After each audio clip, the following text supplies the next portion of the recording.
Assalamu alaikum. This is Radio Sadai Hurriyat Jammu Kashmir. I am Abdus Salam with Kashmir Update. In Indian illegally occupied Jammu and Kashmir, the authorities further tightened restrictions in different areas of Srinagar to prevent people from taking out the traditional Ashura processions today. The curbs were intensified in Lal Chowk, Alamgiri Bazar, Zadibal, Lal Bazar, Shahid Ganj, Haval, Abiguzar and other areas of Srinagar to restrict the movement of the people and stop them from converging on the traditional routes for taking out joint processions of 10th day of Muharram. The occupation authorities deployed Indian forces personnel in strength in Srinagar and other parts of the Kashmir Valley to prevent Muharram processions. Traditionally, the main procession of 10th Muharram in Srinagar used to start from Abiguzar and culminate at Zadibal after passing through different areas. However, the occupation authorities banned the two major processions in 1989, fearing that these may turn into pro-Azadi demonstrations. Hurriyat leaders and organizations, including Maulana Masroor Abbas, Abdus Samad Inqalabi and Jammu and Kashmir Mass Movement, in their statements strongly denounced the curbs on the Muharram processions and the use of brute force on mourners. Dozens of mourners were injured when Indian police used brute force on a procession of 8th Muharram at Jahangir Chowk in Srinagar on Tuesday. A report released by Kashmir Media Service today said fascist Narendra Modi has turned Indian illegally occupied Jammu and Kashmir into present-day Karbala for the Kashmiri people.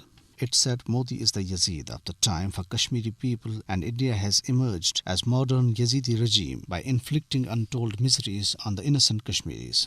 The report added that brave Kashmiris are reviving memories of Karbala by putting up strong defiance against Indian tyranny. Indian troops in their fresh act of state terrorism martyred one more Kashmiri youth during a cordon and search operation in Thanamandi area of Rajouri district today. Earlier, two Indian troops, including a junior commissioned officer, were killed and another soldier was injured in an attack in the same area. The operation continued till last reports came in. Meanwhile, Indian police arrested 6 persons, including Hurriyat leaders Zafar Akbar Butt and Maulana Sarjan Barkati in Badgam and Shopian today. Chairman Salvation Movement Jammu and Kashmir Zafar Akbar Butt and 4 other persons were arrested in a fake case registered against them last year.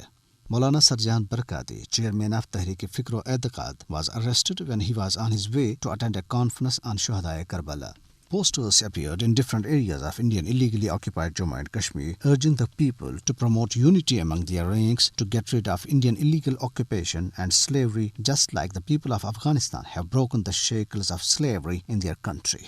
The posters were displayed by Jammu and Kashmir Political Resistance Movement, Jammu and Kashmir Justice League, Kashmir Hurriyat Forum, Jammu and Kashmir Justice and Peace Initiative and Kashmir Resistance Movement. In Agra, Muslim religious leader Abdul Khubayb Rumi and his son was booked for raising objection over the Indian flag hoisting ceremony on Indian Independence Day in Uttar Pradesh. Mufti Abdul Quddus had objected to the holding of Independence Day official celebrations in the Jamia Masjid premises. In an audio that went viral, he said religious places should be avoided for such events. And this is for now. Have a good night and keep listening Radio Sadai Hurriyat Jammu Kashmir.